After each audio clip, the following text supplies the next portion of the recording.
Hi, thank you and welcome to the Review Pod. My name is Ian Petrie. I run Petrie's Photography. If you're new to this channel, please do subscribe to get some more of my content.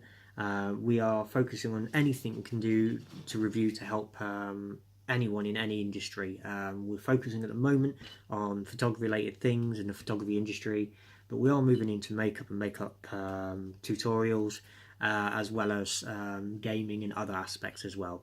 But let's move on to today's video. See you in a minute. 36 important questions to ask your wedding photographer. It's a big one, this one. I get asked quite a lot by people who have booked other photographers. They don't know what to ask their photographers. You see it in a lot of the Facebook groups. What sort of things do I need to ask? So I thought I'd put this together to ask questions. Now, obviously, it's not a definitive list. There's many things that you can add to this and whatnot, but let's whittle through and see if some of this helps to yourself. Okay. First is a biggie: availability. There's no point going through and talking about prices or anything like that, or packing what you get for your packages or anything like that with any photographer unless they are available on your day. It's quite as simple as that, okay? Because you just waste your time, okay? So, is my wedding date available?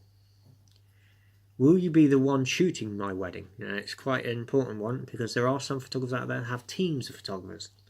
So you contact them and say, will you be the person photographer? Yes or no? Because at the end of the day, it's nice to meet your photographer so you understand if you're going to get on with that person. Simple as that, okay? So, little pro tip for you. If your photographer is the owner of his or her business and does not have a studio with other photographers in it, they will be the person shooting your wedding. If they are the owner of a large studio and employ other photographers, make sure you meet whoever will be shooting your wedding before your wedding day and try to have them included in the rest of the conversation. How many other weddings will you photograph that weekend? Okay, so some photographers may have 2 weddings in a day. Personally, I will only shoot 1 wedding on a day. It's just too much hassle to go from one to another because if there's any traffic issues, it could delay me or make me late, which I would never want to do. So I will only ever shoot 1 wedding, but some photographers may shoot more, particularly if the photographers that do half days or ceremony only packages and things like that. Then maybe they feel that they can fit in more than one, but this is worth a question, worth asking. Simple as that. Okay. Will you have an assistant with you on the wedding day? Okay. Another pro tip for you: some photographers always work with an assistant, while others determine if they need one based on the size of the event. If they do not always work with an assistant, adding an assistant or a second photographer to your contract will most likely incur an additional fee. Okay. Now, that speaks for itself, basically. I will shoot with 2 photographers as standard, okay? I don't charge my clients any extra for that one.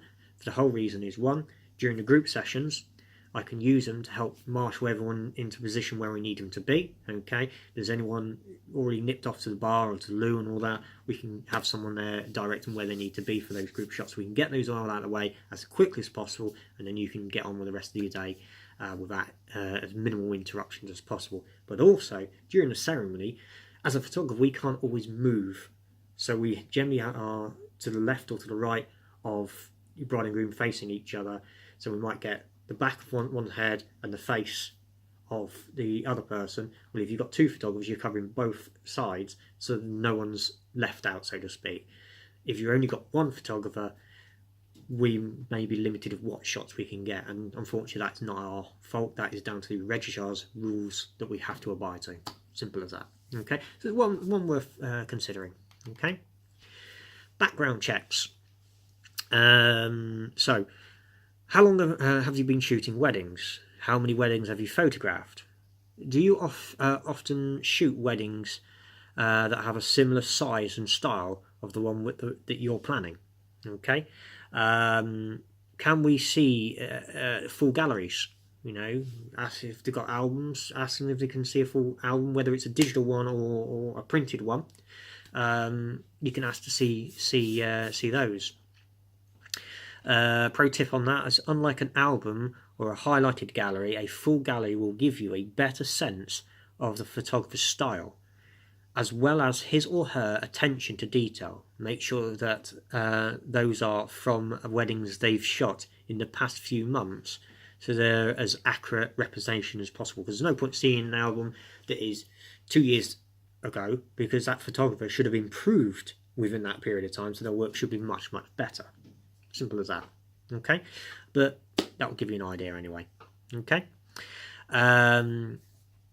If possible, your photographer should visit the venue in advance to scout locations, familiarise him or herself with the layout, lighting, any restrictions from the venue, like a church that does not allow flash photography, for example.